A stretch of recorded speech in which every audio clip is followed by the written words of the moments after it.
கர்த்தருடைய பரிசுத்த நாமத்திற்கு மகிமை உண்டாவதாக. இந்த நாளிலும் நாம் நோவாவை குறித்து தியானிக்க போகிறோம். பல நூற்றுக்கணக்கான அல்லது ஆயிரக்கணக்கான செய்திகளை கூட நீங்கள் நோவாவை குறித்து கேள்விப்பட்டிருக்கலாம். இருந்தாலும் இந்த நாள் தேவன் உங்களோடு கூட பேசும்படியாக இந்த காரியத்தை குறித்து என்னுடைய உள்ளத்தில் ஏவினபடினாலே நாம் தியானிக்க போகிறோம். அதற்கு முன்பாக ஒரு நிமிடம் நம்முடைய கண்களை மூடி கர்த்தரை நோக்கி பார்ப்போம். நல்ல ஆண்டவரே, நாங்கள் உம்மை நன்றியோடு கூட துதிக்கிறோம்.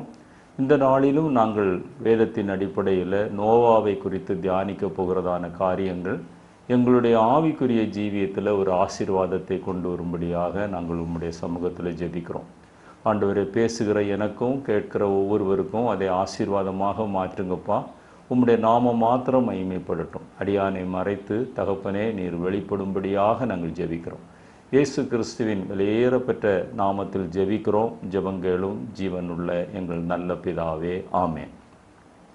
நோவாவினுடைய குணாதிசயங்களை நாம் தியானிக்கும்போது முதலாவது 6ஆம் அத்தியாயம், ஆதியாகமம் 6ஆம் அத்தியாயம் 8வது வசனத்தில் நோவா நமக்கு அறிமுகப்படுத்தப்படுகிறார். அங்கே நோவாவுக்கோ கர்த்தருடைய கண்களிலே கிருபை கிடைத்தது என்று ஒரு வேத வசனத்தை நாம் வாசிக்கிறோம். இது அவருடைய 600வது வயதிலே இந்த கிருபையை அவர் பெற்றுக்கொள்கிறார். பழைய ஏற்பாட்டு காலத்திலே பரிசுத்த ஆவியானவர் எப்படி தனித்தனி மனிதர்களை ஆண்டவர் தெரிந்தெடுத்து ஒரு குறிப்பிட்ட காரியத்தை நிறைவேற்றுவதற்காக ஆவியானவர் வந்து இறங்கினாரோ, அதே போல இந்த நோவாவினுடைய வாழ்க்கையிலும் தனிப்பட்ட முறையிலே ஆவியானவருடைய அந்த கிருபை அல்லது தேவனுடைய கிருபை கிடைத்தது என்று நாம் வேதத்திலே புரிந்து கொள்ள முடியும். எல்லாருக்கும் அந்த கிருபை கிடைக்கவில்லை. திரள் கூட்டம் ஜனங்கள் அந்த நாட்களிலே வாழ்ந்தார்கள். ஆனால் அவருடைய 600வது வயதிலே நோவாவுடைய கண்களிலே கிருபை கிடைத்தது என்று வேதத்திலே வாசிக்கிறோம். ஆனால் புதிய ஏற்பாட்டு காலத்தின் அனுபவம் அது வித்தியாசமான அனுபவம். இப்பொழுது தேவனுடைய கண்களிலே எல்லாருக்கும் கிருபை கிடைக்கிறது. ஏனென்றால் இது கிருபையின் காலம். ஆண்டவர் கிருபையாய் நம்மை இந்த உலகத்திலே பாதுகாத்து வழி நடத்தி வருகிறார். உதாரணமாக யோவான் 1:14 நாம் வாசிக்கும்போது அந்த கிருபை எப்படி நமக்கு கிடைக்கிறது என்பதை நாம் விளங்கி கொள்ள முடியும். அந்த வார்த்தை மாம்சமாகி கிருபையினாலும் சத்தியத்தினாலும் நிறைந்தவராய் நமக்குள்ளே வாசம் பண்ணினார். அவருடைய மகிமையை கண்டோம். அது பிதாவுக்கு ஒரே பேரானவருடைய மகிமைக்கு ஏற்ற மகிமையாக இருந்தது என்று வாசிக்கிறோம்.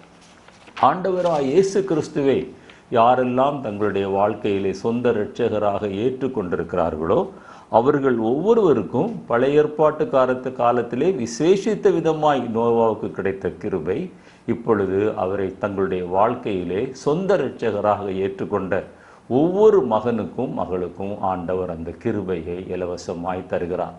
ஆங்கிலத்திலே அன்மெரிட்டட் ஃபேவர் என்று சொல்வார்கள்.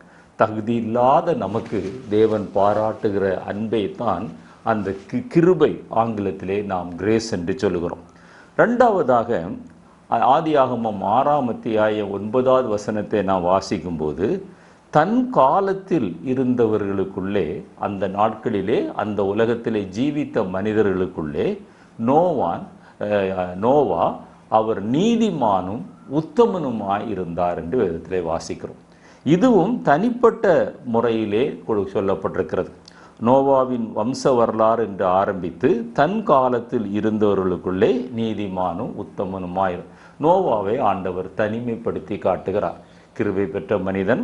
அதே நேரத்தில் அந்த கிருபையை பெறுவதற்குரிய காரணம் என்னவென்றால் அவர் நீதிமானாக உத்தமனாக வாழ்ந்தார் என்று அந்த நீதிமான் என்பதற்கு தேவனே சாட்சி. அந்த 7ஆம் அத்தியாயம் 1 வசனத்தில் வாசிக்கும்போது அங்கே சொல்லப்பட்டிருக்கிறது, இந்த சந்ததியில் உன்னை எனக்கு முன்பாக நான் நீதிமானாக கண்டேன். பாருங்க, அந்த திரள் கூட்டம் ஜனங்களுக்கு மத்தியில் அன்றைக்கு இருந்த அந்த சந்ததியில் அவர் ஒருவரை ஆண்டவர் நீதிமானாகவும் உத்தமனாகவும் காண்கிறார் என்று 7ஆம் அத்தியாயம் 1 வசனத்தில் அந்த சாட்சியை நான் வாசிக்க முடிகிறது. இப்படிப்பட்ட அனுபவத்தை நீங்களும் நானும் பெற்றுக்கொள்ள வேண்டும். கர்த்தருக்கு பிரியமானவன் பாபிலோனிலே அவருடைய சித்தம் செய்வான் என்று நாம் வாசிப்பது போல நாம் கர்த்தருக்கு பிரியமாக ஜீவித்து அந்த தனிப்பட்ட முறையிலே ஆண்டவர் தனிப்படுத்தி காட்டுகிற அந்த ஒரு அனுபவம் நம்முடைய வாழ்க்கையிலும் நமக்கு வர வேண்டும் என்று நாம் ஜெபிக்க வேண்டும். அடுத்ததாக நாம் பார்க்கும்போது ஆதியாகமம் 6ஆம் அத்தியாயம் 9வது வசனத்தில் நோவா தேவனோடு கூட சஞ்சரித்தார். நீங்களும் நானும் கர்த்தரோடு கூட சஞ்சரிக்கிற ஒரு அனுபவம் உள்ளவராய் காணப்பட வேண்டும். தேவனோடு கூட உறவாடுகிற ஒரு அனுபவம், முழு நேரமும் கூட தேவனோடு கூட உறவாடுகிற ஒரு அனுபவத்தை நாம் பெற்றுக்கொள்ள முடியும். குறிப்பாக நம்முடைய ஜெப நேரங்களிலே வேதத்தை வாசிக்கும்போது, ஆராதிக்கும்போது, ஊழியம் செய்யும்போது அதிகமாக நாம் தேவனோடு கூட சஞ்சரித்தாலும் நம்முடைய ஆவி எப்பொழுதும் தேவனுடைய ஆவியோடு கூட இணைந்து சஞ்சரிக்கிற ஒரு அனுபவத்தையும் நாம் நோவாவுடைய வாழ்க்கையிலிருந்து கற்றுக்கொள்ள முடிகிறது. அடுத்ததாக நோவாவினுடைய குணாதிசயம் என்று பார்க்கும்போது கீழ்ப்படுகிற ஒரு நோவா, கீழ்ப்படிந்த நோவா. இந்த பகுதியை நான் கொஞ்சம் விரிவாக உங்களுக்கு சொல்ல விரும்புகிறேன். ஜலப்பிரளயத்திற்கு முன்பாக அவருடைய கீழ்ப்படிதல் எப்படி இருந்தது, ஜலப்பிரளயத்திற்கு பிறகு அவருடைய கீழ்ப்படிதல் எப்படி இருந்தது என்று நாம் பார்க்க வேண்டும்.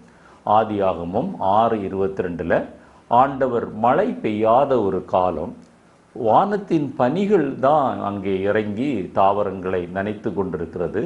மழை என்றால் என்னவென்று யாருக்குமே தெரியாத ஒரு காலத்தில் ஆண்டவர் நோவாவை அழைக்கிறார். நான் ஒரு ஜலப்பிரளயத்தை 40 நாட்கள் பெரும் மழையின் மூலமாக உண்டு பண்ண போகிறேன். இந்த ஜனங்கள் எனக்கு விரோதமாக பாவம் செய்கிறார்கள், அவர்களை நான் அழிக்கப் போகிறேன். நீயும் உன்னுடைய குடும்பமும் தப்பும்படியாக நீ ஒரு பேழையை உருவாக்கின்று. இது நம்ப முடியாத ஒரு காரியம். ஏனென்றால் மழை என்றாலே என்னவென்று தெரியாது, மழை அதுவரைக்கும் உலகத்தில் பெய்யவில்லை. அப்படிப்பட்ட சூழ்நிலையிலே இல்லாத ஒன்றை நான் செய்ய போகிறேன் என்று சொல்லி அவரிடத்தில் சொல்லும்போது ஆதியாகமம் 6:22 சொல்லுகிறது, நோவா அப்படியே செய்தான். இதைத்தான் ஆண்டவர் நம்மிடத்தில் எதிர்பார்க்கிறார்.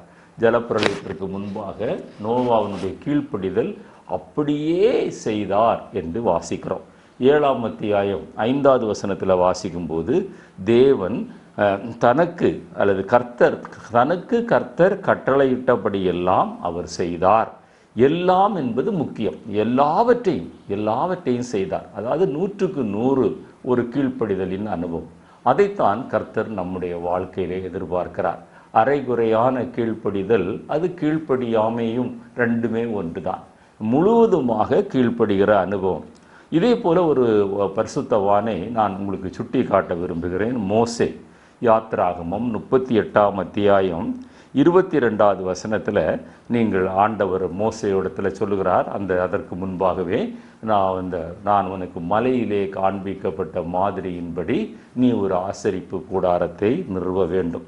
17 தடவை நீங்கள் அந்த வேத புத்தகத்தை நீங்கள் உன்னிப்பாக கவனித்து பார்ப்பீர்களேயானால் 39ஆம் அத்தியாயம் 1 வசனம், 5வது வசனம், 7, 21, 26, 29, 32, 42, அதே போல் 40வது வசனத்தில் அத்தியாயத்தில் 16, 19, 20, 22, 24, 26, 28, 33 இந்த 7 இதை எண்ணி பார்த்தீர்களானால் 17 தடவை அப்படியே செய்தார்கள் என்று வாசிக்கிறோம்.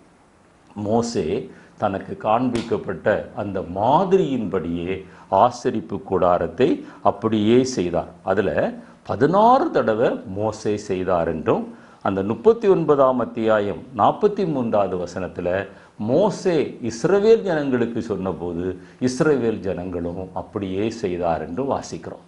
அந்த 43வது வசனத்தில் அப்பொழுது கர்த்தர் அவர்களை ஆசீர்வதிக்கிறார். எனவே என்னை கேட்டுக்கொண்டிருக்கிற அருமையான தேவனுடைய பிள்ளையே, ஆவியானவர் 17 தடவை அந்த யாத்திராகமத்தில் மோசே அப்படியே செய்தான் என்று 16 தடவை மோசேயை குறித்தும் 1 தடவை இஸ்ரவேல் ஜனங்களை குறித்தும் சொல்லிக்கொண்டு 39:43 தேவன் அவர்களை ஆசீர்வதித்ததையும் எழுதி வைத்திருக்கிறார்.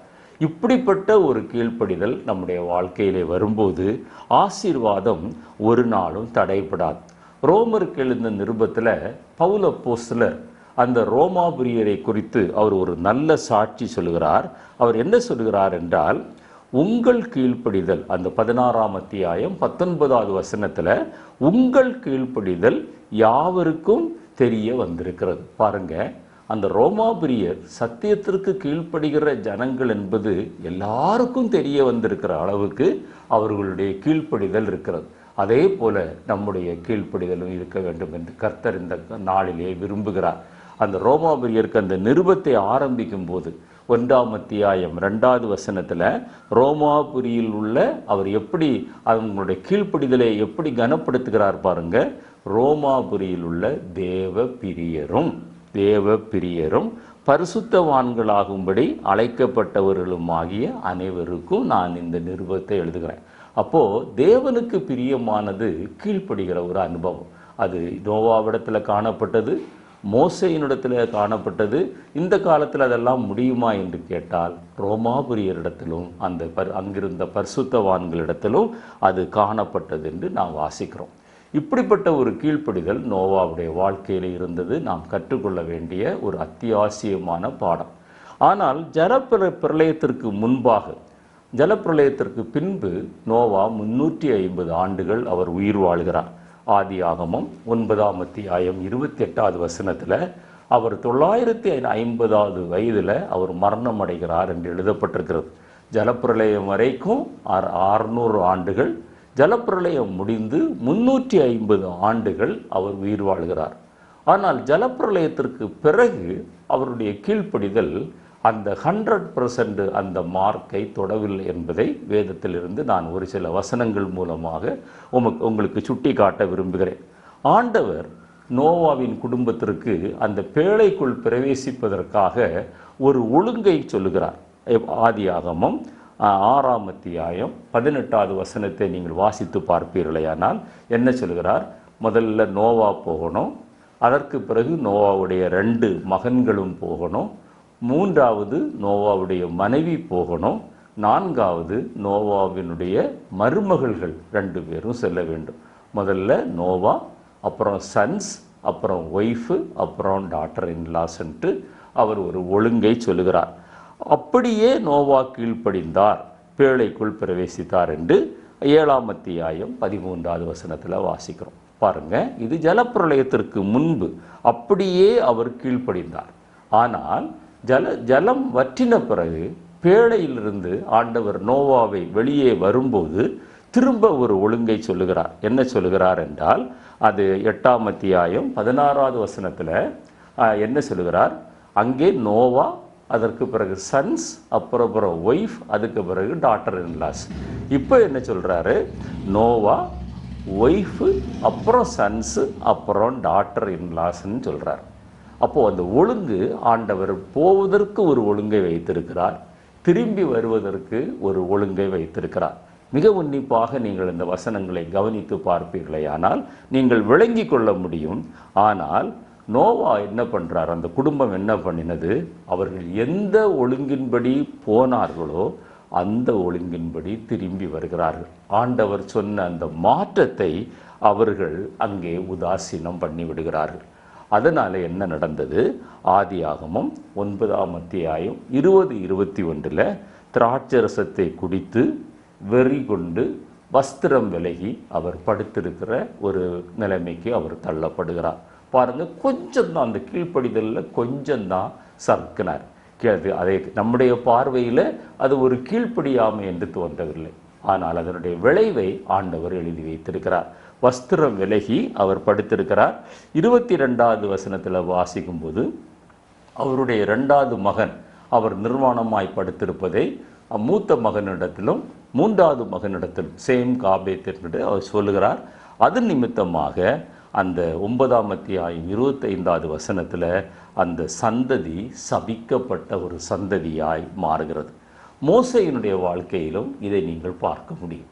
மோசேயினுடைய வாழ்க்கையிலும் அவர் 100% கீழ்ப்படிந்ததான ஒரு மனிதன் தான். நான் சொன்னேன், 17 தடவை அப்படியே செய்தார்கள் என்று எழுதப்பட்டிருக்கிறது. அதில் 16 தடவை மோசேக்கு எழுதப்பட்டிருக்கிறது. ஆனாலும் மோசேயினுடைய வாழ்க்கையில் 2வது தடவை ஜனங்கள் தண்ணீர் இல்லாமல் முறுமுறுத்த போது ஆண்டவர் முதல்ல கண்மலையை பார்த்து அடி என்று சொன்னார். இரண்டாவது கன்மலையை பார்த்து நீ பேசு என்று சொன்னார். மோசேயும் ஆரோனும் பதட்டத்தில் பேசுவதற்கு பதிலாக அவர்கள் அடித்து விடுகிறார்கள். தண்ணீர் வந்தது, தாகம் தீர்க்கப்பட்டது.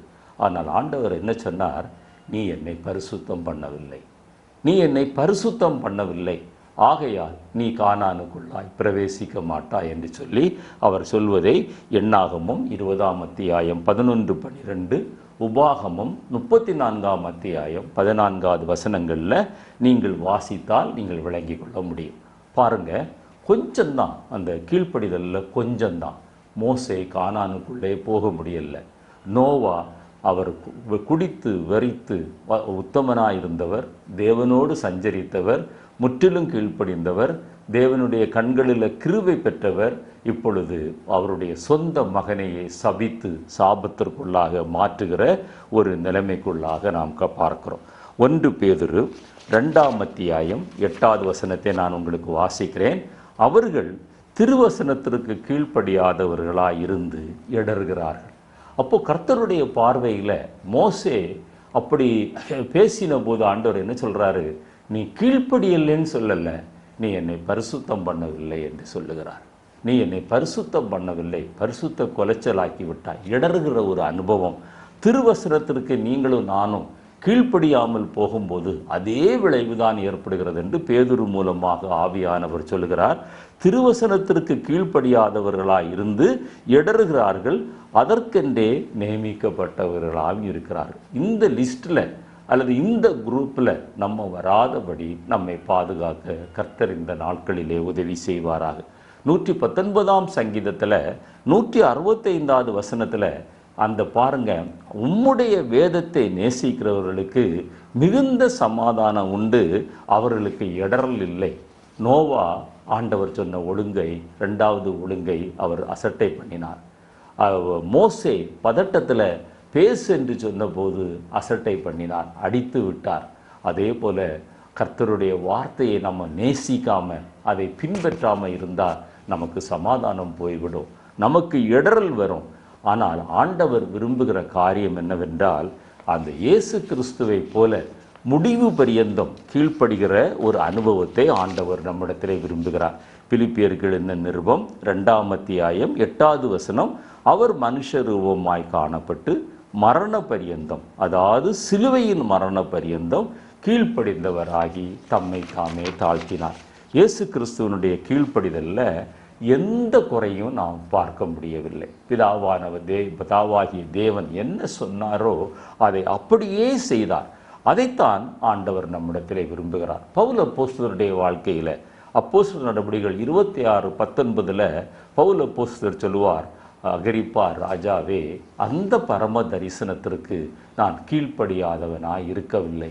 2 நெகட்டிவ் டேர்ம்ஸை யூஸ் பண்ணி அதனுடைய இம்பேக்டை அவர் அது நமக்கு வெளிப்படுத்துகிறார். கீழ்ப்படியாதவனாய் இருக்கவில்லை.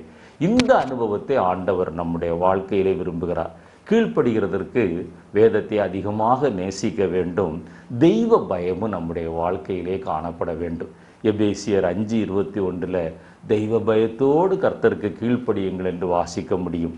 எபேசியர் 6:1 பிள்ளைகளே, பெற்றாருக்கு நீங்கள் கீழ்ப்படியுங்கள் என்று எழுதப்பட்டிருக்கிறது. கொலோசியர் 3:20 எல்லா காரியத்திலும் நீங்கள் கீழ்ப்படியுங்கள் என்று எழுதப்பட்டிருக்கிறது.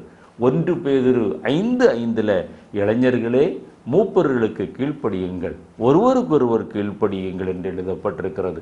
எபிரேயர் 13:17 வசனங்களை வாசிக்கும் போது ஊழியர்களுக்கு கீழ்ப்படிய வேண்டும் என்று எழுதப்பட்டிருக்கிறது. எனவே நோவாவின் கீழ்ப்படிதல் துவக்கத்தில் 100% இருந்தது. அதே மாதிரி மோசைக்கு இருந்தது. முடிவில் கொஞ்சம் அவங்க சறுக்குனதை பார்க்கிறோம். ஆவியானவர் இதை நமக்காகத்தான் எழுதி வைத்திருக்கிறார். ஆனால் அதே போல் நம்முடைய வாழ்க்கையிலும் அந்த முடிவு பரியந்தம் நம்ம கீழ்ப்படிந்தவராகி ஆண்டவராய் இயேசு கிறிஸ்துவை குறித்து பிலிப்பியர் 2:8 எழுதப்பட்டது போல நம்முடைய கீழ்ப்படிதல் காணப்பட வேண்டும். அதைத்தான் பிரசங்கி 7:8 வாசிக்கிறோம். ஒரு காரியத்தின் துவக்கத்தை பார்க்கிலும் அதன் முடிவு நல்லது. ஒரு காரியத்தின் துவக்கத்தை பார்க்கிலும் அதன் முடிவு நல்லது.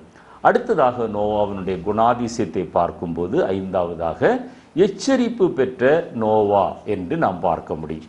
எபிரேயருக்கு எழுதின நிருபம் 11ஆம் அத்தியாயம் 7வது வசனத்தில், விசுவாசத்தினாலே நோவா தற்காலத்திலே காணாதவைகளை குறித்து, மழை இல்லாத நாட்களில் அவர் அந்த எச்சரிப்பை பெறுகிறார். தேவ எச்சரிப்பு பெற்று பயபக்தி உள்ளவனாகி தன் குடும்பத்தை ரட்சிப்பதற்கு பேழையை உண்டு பண்ணினான். அதனாலே அவன் உலகம் ஆக்கினைக்கு உள்ளாகாதென்று தீர்த்து விசுவாசத்தினால் உண்டாகும் நீதிக்கு சுதந்திரவாளியானான். உலகம் ஆக்கினைக்கு உள்ளானதென்று தீர்த்து விசுவாசத்தினாலே நீதிக்கு அவன் சுதந்திரவாளியானான். எச்சரிப்பு பெற்ற நோவா என்று எபிரேயர் 11:7 வாசிக்கிறோம். எச்சரிப்பு, நம்ம ஆண்டவர் நிறைய எச்சரிப்புகளை வேதத்திலே நமக்கு எழுதி வைத்திருக்கிறார். இந்த எச்சரிப்பு நமக்கு வாசிக்கும் போது, தியானிக்கும் போது, அல்லது பிரசங்கங்களிலே கேட்கும்போது நம்முடைய வாழ்க்கையிலே ஒரு பயபக்தி உண்டாக வேண்டும். அந்த பயபக்தி உண்டானால்தான் நோவா அன்றைக்கு பேழை கீழ்ப்படிந்து பேழையை உண்டு பண்ணி தன்னுடைய குடும்பத்தை காப்பாற்றினது போல நம்முடைய குடும்பத்தை, நம்முடைய தனிப்பட்ட வாழ்க்கையை நாம் காப்பாற்ற முடியும். இயேசுவினுடைய வாழ்க்கையில் அந்த பயபக்தியும் இருந்தது, கீழ்ப்படிதலும் இருந்தது. ஆனால் இன்றைக்கு அநேக கிறிஸ்தவர்களுடைய வாழ்க்கையில் பரவசம் இருக்கிறது, ஒரு பயபக்தி போன்ற ஒரு தோற்றம் இருக்கிறது, ஆனால் கீழ்ப்படிதல் இல்லாத ஒரு பரிதாபமான நிலைமையை நாம் பார்க்கிறோம். அப்படிப்பட்ட ஒரு நிலைமையிலே நாம் இருந்தால் இன்றைக்கு இந்த எச்சரிப்பின் சத்தத்தை நீங்கள் கேட்டு ஆண்டவருடைய சமூகத்திலே உங்களை தாழ்த்தி, ஆண்டவரே முற்றும் முடிய அவர் கீழ்ப்படிந்தது போல இன்றைக்கு நம்முடைய எச்சரிப்பின் சத்தத்தை கேட்கிற நான் கீழ்ப்படிய உதவி செய்யும். அந்த பாபிலோன் ராஜா, அந்த பெல்சாத்சார் தானியேல் மூலமாக எச்சரிப்பை பெறுகிறார். தானியேல் தீர்க்கதரிசியின் புத்தகம் 5ஆம் அத்தியாயம் 25-31 வசனங்களை நீங்கள் வாசித்து பார்த்தீர்களானால், அதே போல நேபுகாத்து நேச்சார் எச்சரிப்பை பெறுகிறார். இந்த பெல்சாத்சாருக்கு மிகவும் தெளிவாக சொல்லப்படுகிறது, நீ மெனே தெக்கே லுப்பார்சின், நீ திராசிலே நிறுத்து, நீ குறைவாய் காணப்பட்டாய். நேபுகாத்து நேச்சாருக்கு சொல்லப்படுகிறது. ஆனால் 2 பேரும் அந்த எச்சரிப்பை கேட்டார்கள்.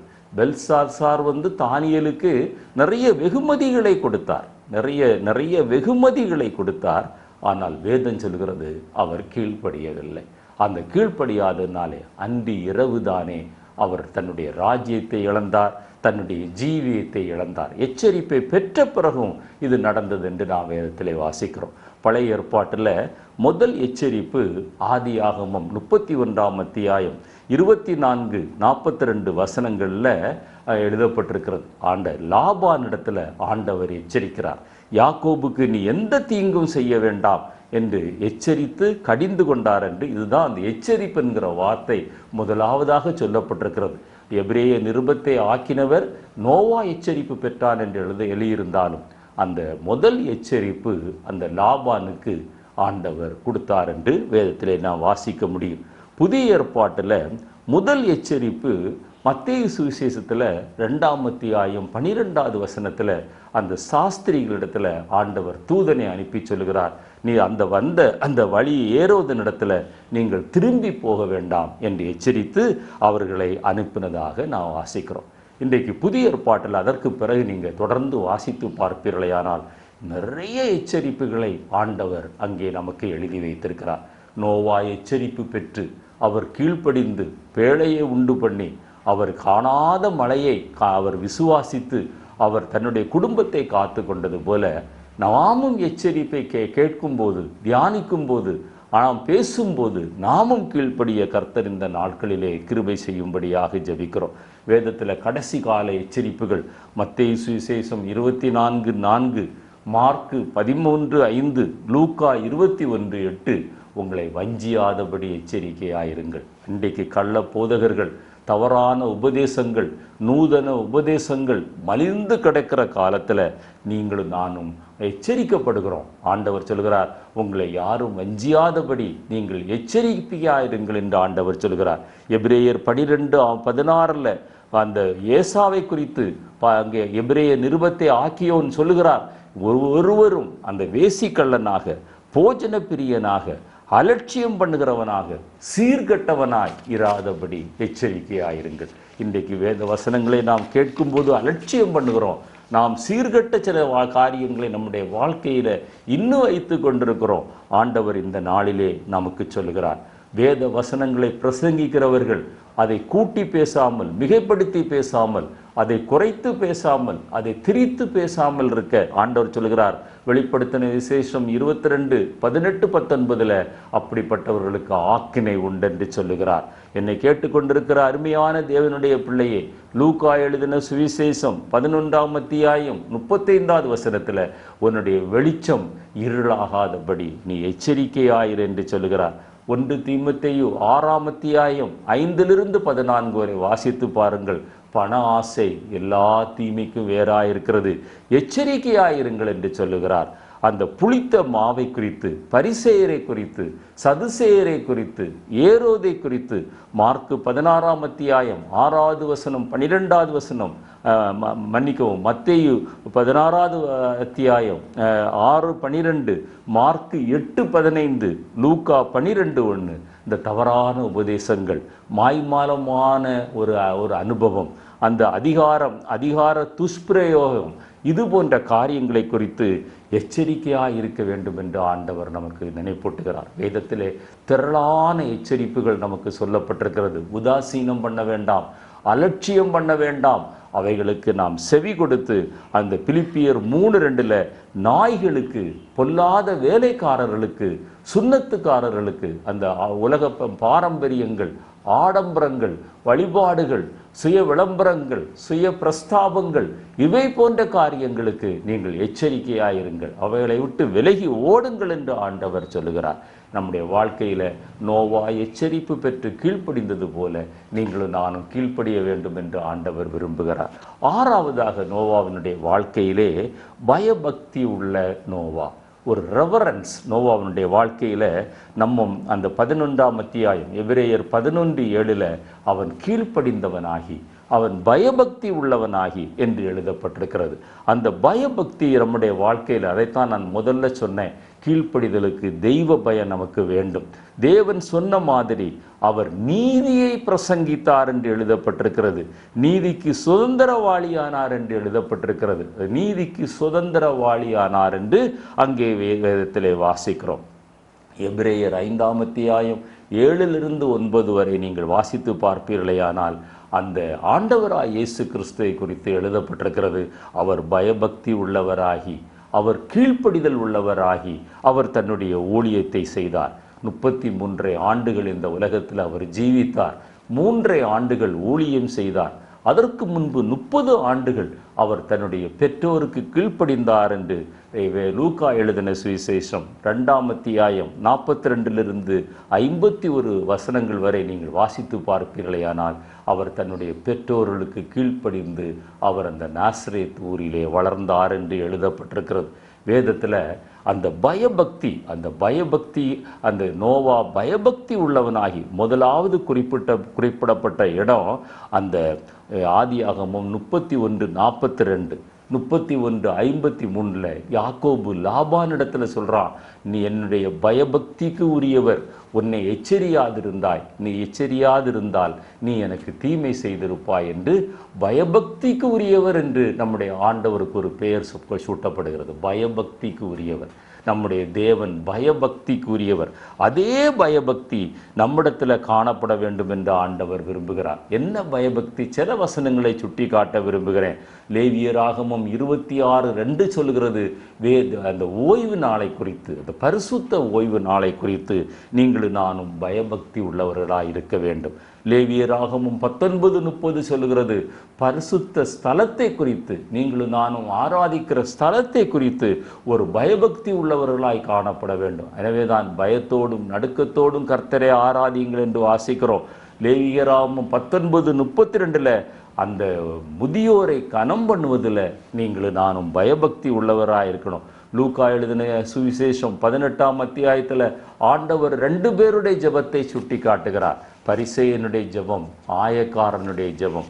அந்த ஆயக்காரனிடத்தில் பயபக்தி இருந்தது, ஆனால் பரிசேயனிடத்தில் சுய பிரஸ்தாபமும் சுய விளம்பரமும் இருந்தது. கர்த்தர் சொல்லுகிறார், அவன் அல்ல, இவனே நீதிமானாய் இந்த இடத்தை விட்டு கடந்து போகிறான் என்று. அந்த பயபக்தி நம்மிடத்தில் காணப்படுகிறதா? மத்தேயு எழுதின சுவிசேஷம் மலை பிரசங்கத்தில் முதல் வசனமே ஆவியில் எளிமை உள்ளவர்கள் பாக்கியவான்கள். ஆவியில் ஒரு எளிமை இருக்கணும், அப்போதான் பயபக்தி வரும். குடும்பத்தில் நமக்கு ஒரு பயபக்தி. எபேசியர் 5:33 மனைவி புருஷனிடத்தில் பயபக்தி வரும். 1 பேதுரு 3:1 கற்புள்ள நடக்கையினாலே, மனைவிகளுடைய கற்புள்ள நடக்கையினாலே, கீழ்ப்படிதலினாலே, பயபக்தியினாலே அந்த ரட்சிக்கப்படாத புருஷன் கூட ரட்சிக்கப்படுவான் என்று பார்க்கிறோம். தேவ நாமத்தை நாம் வழங்குவதில்லை. வெளிப்படுத்தின விசேஷம் 11ஆம் அத்தியாயம் 18வது வசனம் சொல்கிறது, நீங்களும் நானும் பயபக்தி உள்ளவர்களாய் காணப்பட வேண்டும். எச்சரிப்பை பற்றி அநேக காரியங்கள், கீழ்ப்படிதலை பற்றி அநேக காரியங்கள், அந்த தெய்வ பயத்தை, பயபக்தியை குறித்து அநேக காரியங்கள் நோவாவினுடைய வாழ்க்கையிலே நாம் பார்க்க முடிகிறது. அதெல்லாம் நம்முடைய வாழ்க்கையிலே நாம் அபியாசப்படுத்த வேண்டும். அடுத்ததாக நோவாவினுடைய ஜீவியத்தை நாம் பார்ப்போமேயானால், 7வதாக விசுவாசம் உள்ள ஒரு நோவா. அந்த எபிரேயர் 11:7 அதே காரியத்தை சொல்லப்படுகிறது. கீழ்ப்படிதலை குறித்து சொல்லப்பட்டிருக்கிறது, பயபக்தியை குறித்து சொல்லப்பட்டிருக்கிறது, எச்சரிப்பை குறித்து சொல்லப்பட்டிருக்கிறது, கீழ்ப்படிதல் உள்ள நோவா என்று சொல்லப்பட்டிருக்கிறது. நான் ஏற்கனவே சொன்னது போல, அதனால விசுவாசத்தினாலே அவர் நீதிக்கு சுதந்திரவாளியானார். 11ஆம் அத்தியாயம் எபிரேயர் 11 1ஆம் வசனத்தையும் 3வது வசனத்தையும் வாசித்து பாருங்க. விசுவாசத்தினாலே ஆண்டவர் வானத்தை சிருஷ்டித்தார். உண்டாக கடவுது என்று சொன்னார், வானம் உண்டானது, பூமி உண்டானது. விசுவாசத்தினாலே ஆபிரகாம் அவன் விசுவாசிகளுக்கு தகப்பனானான் என்று வாசிக்கிறோம். ரோமருக்கு எழுதின நிருபம் 4ஆம் அத்தியாயம் 17வது வசனத்தை நான் வாசிக்கிறேன். அநேக ஜாதிகளுக்கு உன்னை தகப்பனாக ஏற்படுத்தினேன் என்று எழுதியிருக்கிறபடி அவன் தான் விசுவாசித்தவருமாய் மரித்தோரை உயிர்ப்பித்து இல்லாதவைகளை இருக்கிறவைகளைப் போல அழைக்கிறவருமாயிருக்கிற தேவனுக்கு முன்பாக நம் எல்லாருக்கும் அவன் தகப்பனானான். அவனுடைய கற்பம், சாராளுடைய கற்பம் செத்து போயிருந்தது. அவன் முதிர் வயதில் இருந்தான், 100 வயது. இப்போ அந்த சயின்ஸ் பிரகாரம் அல்லது இயற்கையின் பிரகாரம் ஒரு குழந்தை பெறுவதற்கான எந்த வாய்ப்பும் இல்லை. ஆனாலும் ஒரு சந்ததி தன்னிடத்திலிருந்து உருவாகும் என்று விசுவாசித்ததினாலே அவன் விசுவாசிகளுடைய தகப்பனானான் என்று அதற்கு கீழே உள்ள வசனங்கள் நமக்கு சுட்டி காட்டுகிறது. கடைசியாக 8வது குணாதிசயம் பார்ப்பீர்களேயானால், நீதியை பிரசங்கித்த தேவன். அந்த நோவா பிரசங்கிக்க வேண்டும் என்று ஆண்டவர் சொல்லல. நீ பேழையை உண்டு பண்ணு, உன்னுடைய குடும்பத்தை ரட்சித்துக்கொள் என்று தான் சொன்னார். ஆனால் அந்த நோவா பேழையை உண்டு பண்ணுகிற காலம் முழுவதும், ஏன் அந்த பேழையை நீ உண்டு பண்ணுகிறாய் என்று ஜனங்கள் கேட்டபோது 1 பேதுரு 2ஆம் அத்தியாயம் 5வது வசனத்தை நீங்கள் வாசித்து பார்த்தீங்கன்னா, அவன் ஒவ்வொரு மரத்தை இழைக்கும் போதும், ஆணியை அடிக்கும் போதும், பலகைகளை ஒன்றோடு ஒன்று சேர்க்கும் போதும், ஜனங்கள் சுற்றி நின்று அவனிடத்தில் கேட்ட போதும் அவன் அந்த நீதியை பிரசங்கித்தார். ஆண்டவர் பெரும் மழையை உண்டு பண்ண போகிறார், ஜலப்பிரளயத்தை உண்டு பண்ண போகிறார், மனம் திரும்புங்கள், பாவத்தில் அல்லது அமிழ்ந்து போவீர்கள் என்று தேவன் சொல்லாமலே பிரசங்கித்த ஒரு நோவா என்று வேதத்திலே வாசிக்கிறோம். என்னை கேட்டுக்கொண்டிருக்கிற அருமையான தேவனுடைய பிள்ளையை, எத்தனையோ செய்திகளை கேட்கிறோம். நீங்களும் நானும் கர்த்தருடைய வார்த்தையை மற்றவர்களுக்கு சொல்ல வேண்டும், மற்றவர்களை ரட்சிப்புக்குள்ள நடத்த வேண்டும். ஆனாலும் நீங்களும் நானும் கீழ்ப்படியாதவர்களாய் இருப்பதல்ல, தேவ சத்தத்திற்கு கீழ்ப்படிந்து நோவாவை போல நீங்களும் நானும் நீதியை பிரசங்கிக்க வேண்டும். ஆதியாகமம் 7ஆம் அத்தியாயம் 16வது வசனத்தில் நோவாவை உள்ளே விட்டு கதவை தேவன் அடைத்தார் என்று வாசிக்கிறோம். அப்போது நோவா உள்ளே போகிறதுக்கு மனசு இல்லை. ஆனால் ஆண்டவர் நோவாவை கையை பிடித்து இழுத்து உள்ளே விட்டு கதவை அடைத்தார். நான் நினைக்கிறேன், ஒருவேளை நோவா ஒரு சிலரையாவது ஆதாயம் பண்ண முடியுமா என்று, ஒரு சிலராவது மனம் திரும்புவார்களா என்று பார்த்து அவன் எதிர்பார்த்து கொண்டு அந்த பிரசங்கத்தை தொடர்ந்திருக்க வேண்டும். அவ்வளவு ஒரு பாரம், ஆத்தும பாரம் அந்த நோவாவினிடத்திலே காணப்பட்டது. அந்த பாரத்தை ஆண்டவர் இன்றைக்கு தருவாராக. நம்முடைய கர்த்தராகி இயேசு கிறிஸ்துவும் அதைத்தான் சொல்கிறார். மத்தேயு 28:19 வாசித்து பாருங்க. சகல சிருஷ்டிக்கு நீங்கள் சுவிசேஷத்தை பிரசங்கியுங்கள். மார்க்கு 16:16, மார்க்கு 24:14 ராஜ்யத்தின் சுவிசேஷத்தை நீங்கள் பிரசங்கியுங்கள். 2 தீமோத்தேயு 4:2 சமயம் வாய்த்தாலும் வாய்க்காவிட்டாலும் திருவசனத்தை ஜாக்கிரதையாய் பிரசங்கம் பண்ணுங்கள். எனவே நோவா தேவனுடைய கண்களில் கிருபை பெற்றது போல, தேவனுடைய பார்வையில் நீதிமானாய் உத்தமனாய் வாழ்ந்தது போல, தேவனோடு கூட சஞ்சரித்தது போல, தேவனுக்கு அவர் முற்றிலும் அந்த ஜலப்பிரளயத்துக்கு முன்பாக அவர் முற்றிலும் கீழ்ப்படிந்து கர்த்தர் சொன்ன மாதிரி அந்த பேழையை செய்தது போல, எச்சரிப்பை கேட்ட நோவா அந்த எச்சரிப்பின் சத்தத்திற்கு கீழ்ப்படிந்தது போல, என்னை கேட்டுக்கொண்டிருக்கிற அருமையான தேவனுடைய பிள்ளையே, பயபக்தி உள்ள நோவா அவன் பயபக்தியாக தெய்வ பயத்தோடு கூட வாழ்ந்தது போல, அவன் விசுவாசம் உள்ள நோவா விசுவாசித்தது போல, அவன் நீதியை பிரசங்கித்த நோவா. அதே போல நம்முடைய ஜீவியம் மாற கர்த்தர் நமக்கு உதவி செய்வாராக.